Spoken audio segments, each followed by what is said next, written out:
Değerli fermerlər, dəyərli izləyicilər, hər birinizi xoş gördük.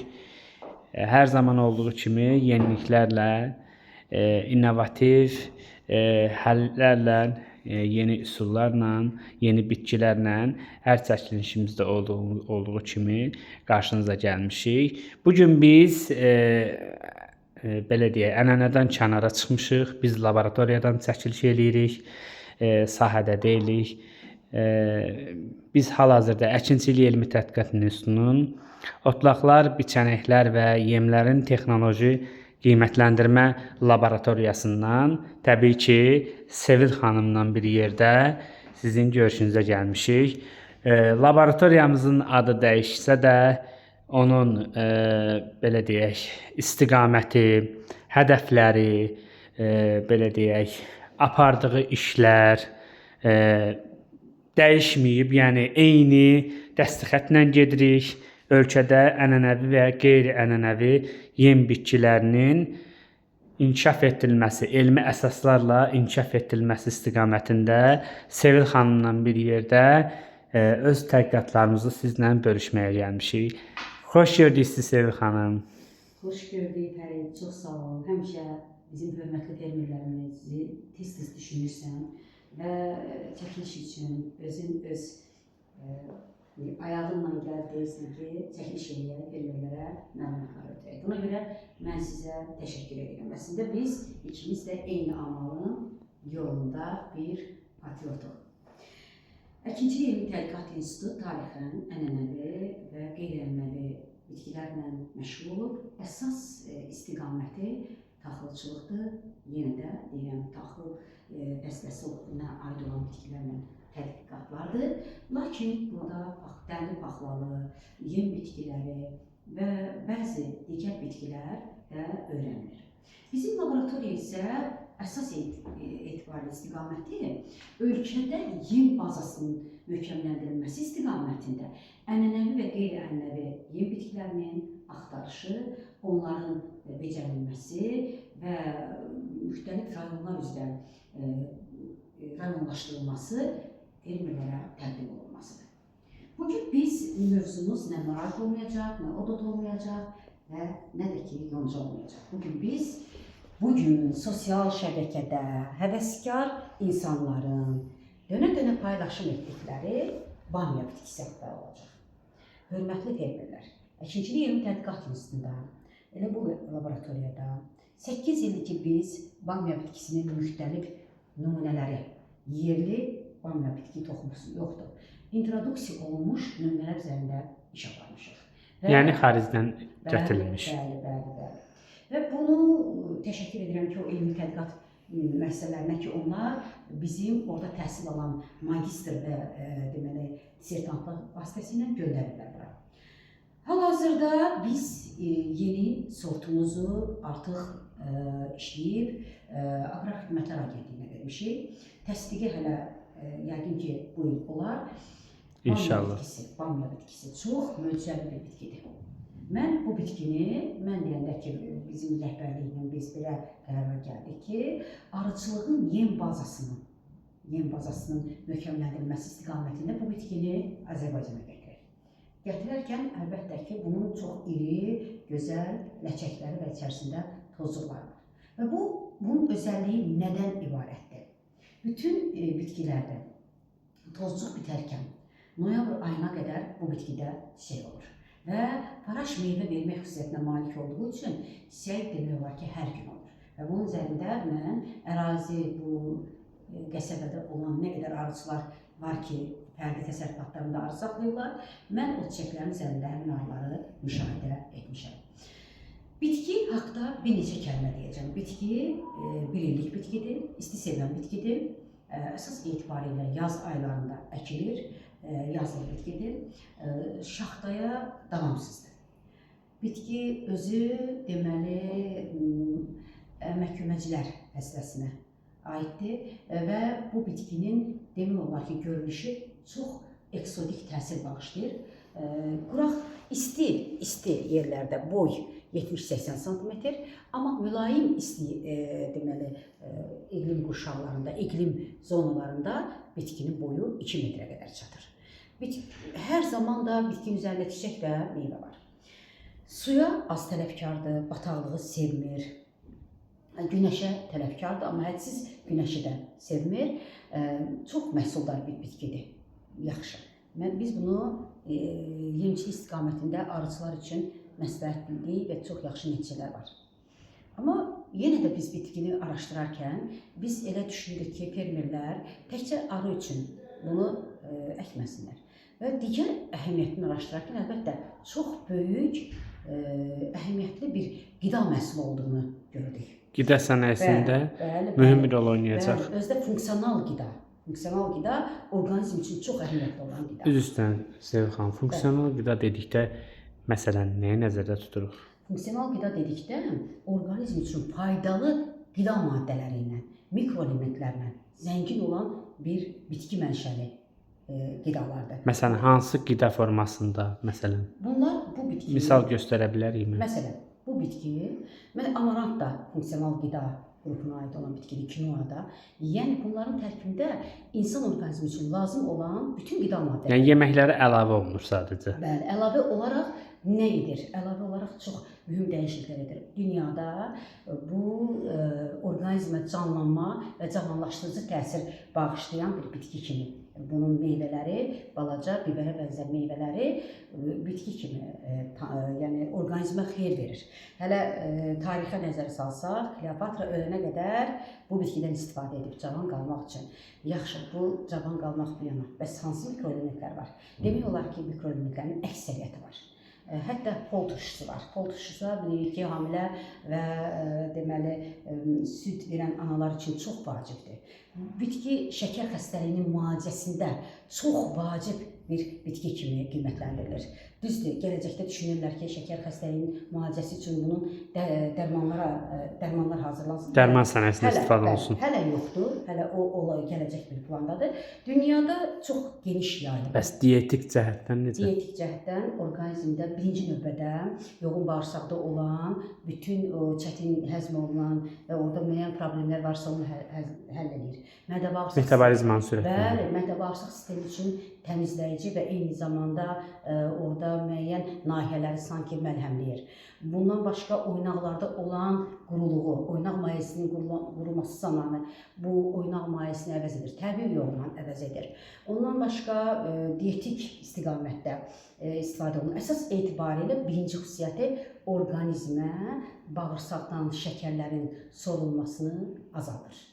İkinci bir xüsusiyyəti isə deməli bu insanda, xüsusilə kişilərdə və qadınlarda olan spesifik xərçəng xəstəliyinin qarşısını alır. Bu da orada xüsusi maddələr yaranır və o xərçəng hüceyrələrinə qarşı mübarizə aparır. Bəli, mübarizə aparır və necə istifadə olunur? Bu yeməklərdə istifadə olunur, biberə bənzər maddəsi və şey açan kimi dərhal meyvə əmələ gələn kimi qurudulur, qış boyu. Deməli, funksional qida kimi istifadə olunur. Ondan başqa şorabaları çox heyrətamizdir. Dünyanın müxtəlif ölkələrində müxtəlif cür istifadə olunur. Bəs dadı necədir? Dadı turşdur. Çox maraqlıdır, turş deyil. Həddindən artıq fərqli bir dadı var. Düzdür, biz bu bitki ilə yeməklər də hazırladıq, şoraba da qoyduq, çox da yaxşı təsir elədi. Amma çox körpə vaxtı. Əgər biz bunu deməli yeməklərdə, şorabalarda istifadə ediriksə, çox körpə vaxtı. Salatlarda da istifadə olunur. Salatlarda da istifadə olunur. Orqanizm üçün çox vacibdir. Həddindən artıq orqanizmi cavanlaşdırıcı istiqamətdə iş görür. Bu da axı bütün problemlər orqanizmdə bağırsaqdan başlayır. Bu da bağırsaqları da olan artıq qida qalıqlarını təmizləyir. Demək olar ki, metabolizmanı sürətləndirərək bağırsağın selikli qışasının üstünü örtür. Sevil xanım, bir sözlə soruşum. Hal-hazırda Ümumdünya Səhiyyə Təşkilatının açıqladığı məlumata görə, statistikaya görə dünyada hər 10 insandan 7-si obezdən əziyyət çəkir, yəni bildiyimiz piyələnmədən əziyyət çəkir. Bu da yəni normal olaraq bugünkü gündə işlərin, yəni iş yerlərində oturaq həyat tərzinin geniş yayılmasının səbəbindən yaranıbdır. Bəs bamyanın obezə qarşı bir mübarizəsi varmı? Obezlə mübarizə apara biləcək bir bitkidirmi? Əlbəttə ki, mən indi onun kimya tərkibini sənə verərəm. Sən bu çəkilişi canlandıran zamanı ondan istifadə edərsən. O qədər qida maddələrinin zənginliyi ki, orqanizmdə toxluq yaradır. Eyni zamanda orqanizmin ehtiyacı olan, hüceyrələrin ehtiyacı olan qida maddələrini verir. Bu, deməli, pəhriz saxlamaq istiqamətində arıqlamaq üçün gedən proses deyil. Bu, artıq orqanizmdə lazım olan qida maddələrini alaraq arıqlamaq, toxluq hissi yaradır və həzmi sürətləndirir. Həddindən artıq orqanizmi sakitləşdirici, həddindən artıq sanki bir məlhəmdir. Bunun yaşıl meyvəsindən indi mən danışırdım, balaca yaşıl meyvəsindən. Amma çiçəyi yuxarı tənəffüs orqanlarında olan soyuqlamanı, belə deyək, bəlğəmi götürür. Necə deyim, sakitləşdirici təsir bağışlayır. Eyni zamanda toxumundan bu dəqiqə TikTok səhifələrində onun toxumu haqda çox çəkilişlər gedir. Bu çəkilişlər nədən ibarətdir, hörmətli fermerlərimiz? Bu çəkilişlər orada deməli həvəskar fermerlərin və bu işdən pul qazanmaq istəyən insanların paylaşımlarıdır. Bu bamyanın toxumudur.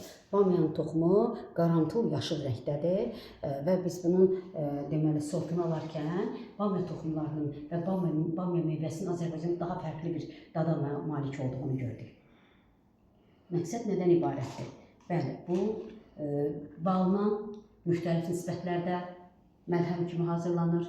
Orqanizm üçün dediyim kimi cavanlaşdırıcı və canlandırıcı təsir bağışlanır. Maskalarda da istifadə olunur. Maskalarda istifadə olunur və bunun çox dadlı və əhəmiyyətli çörəyi olur. Bildiyimiz kimi çörək insanı kökəldir, amma bu toxumlar çörəyə və yaxud da yaşıl meyvə çörəyə qatılarsa... Sıfır glutendir. Bəli, bəli. Bunun 4-5 ədədi suda isladılır, isti suda isladılır, səhərə qədər qalır. O özündən həmin oynaq mayesinə bənzər təbii bir maddə buraxır suya və o səhərlər o suyu qəbul edir. Az qarnına içəndə. Bəli, həddindən artıq həm metabolizmaya görə, həm bağırsaqda o müəyyən prosesləri yaxşılaşdırmağa görə. Zəfəranda da səhv eləmirəmsə elə bir xüsusiyyət vardı. Zəfəranın 2-3 telini mən xatırlayıram, biz atırdıq suyun içərisinə axşamdan. Üzərinə də qab qoyurduq.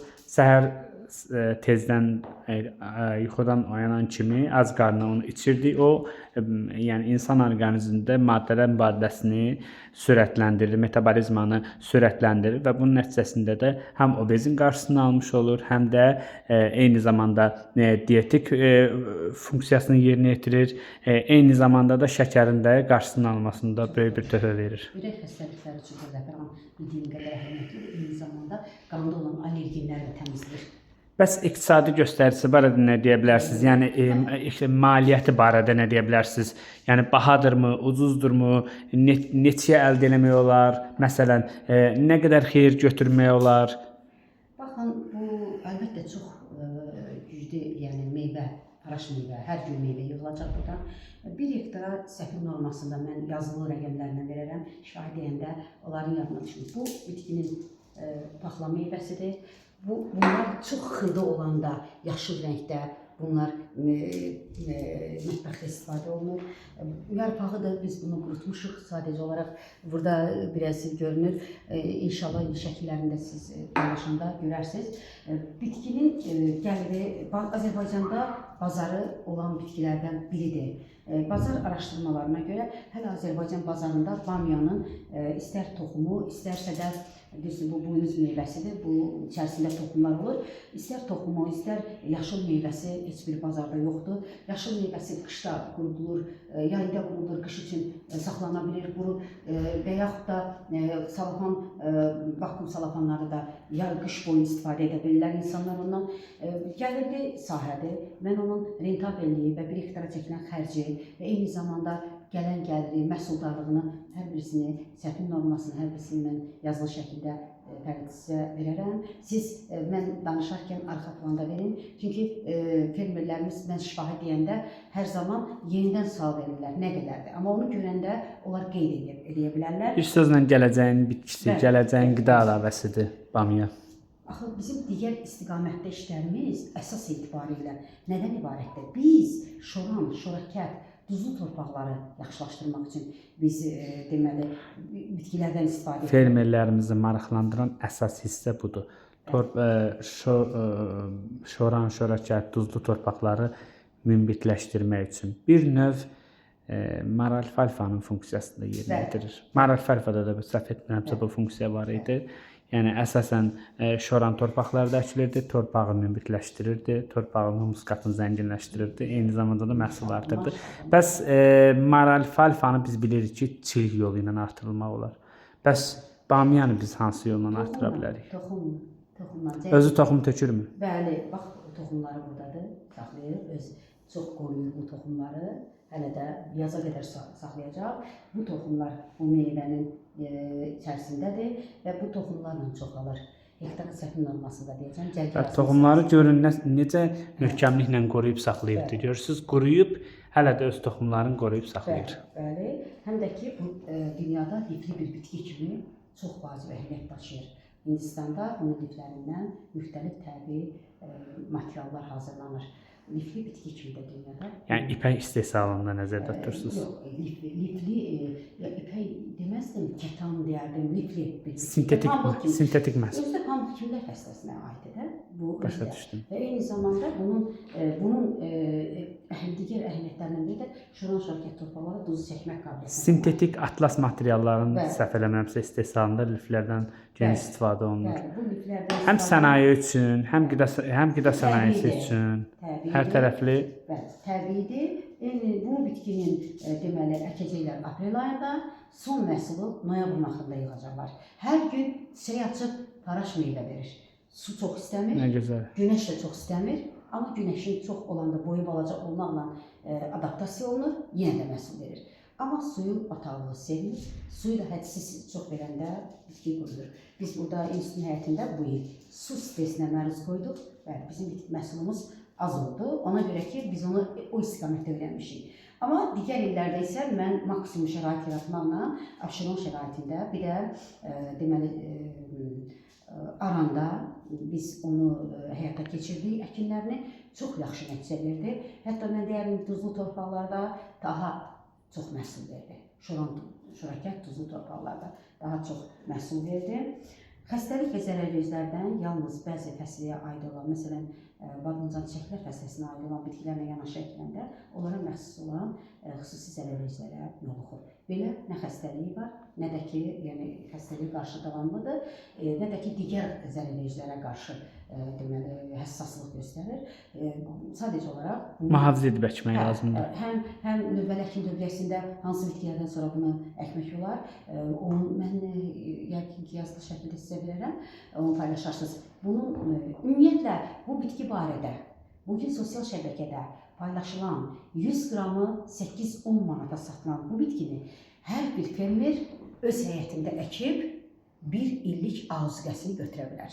Həm dekorativ bitki kimi çox gözəldir, yaşıl yarpaqları, iri yaşıl yarpaqları 2 metrə qədər boyu, əlvan, həm həyətinizə, bağınıza gözəllik qatacaq, həm sizə gəlir gətirəcək. Bu bitki ilə çox maraqlanan hörmətli fermerlər. Bütün suallar bizim institutdadır. Sevil xanım, təşəkkür edirəm ətraflı məlumatınız üçün. Bu bizim bamiya bitkisi haqqında ilk videomuzdur. Ən azından fermerlərin belə deyək, təfəkküründə bir belə deyək də fikir, maraq formalaşdıraq. İnşallah növbəti çəkilişlərimizdə bu barədə ətraflı, geniş, vizual şəkildə məlumatlarınızı gözləyirik. Əsas odur ki, bir təəssürat yaratdıq fermerlərimizin belə deyək də təsəvvüründə müəyyən bir təəssürat yaratdıq. İnşallah növbəti çəkilişlərimizdə dəyərli fermerlər bu bitkini sizə daha yaxşı, daha yaxından təqdim edəcəyik, tanıdacağıq. Sağ olun, diqqətinizə görə minnətdarıq. Sevil xanım, sizə xüsusi təşəkkürlər. Sağ olun. Sağ olun, Fərid. Çox sağ olun. Hər zaman işıqlandırırsan.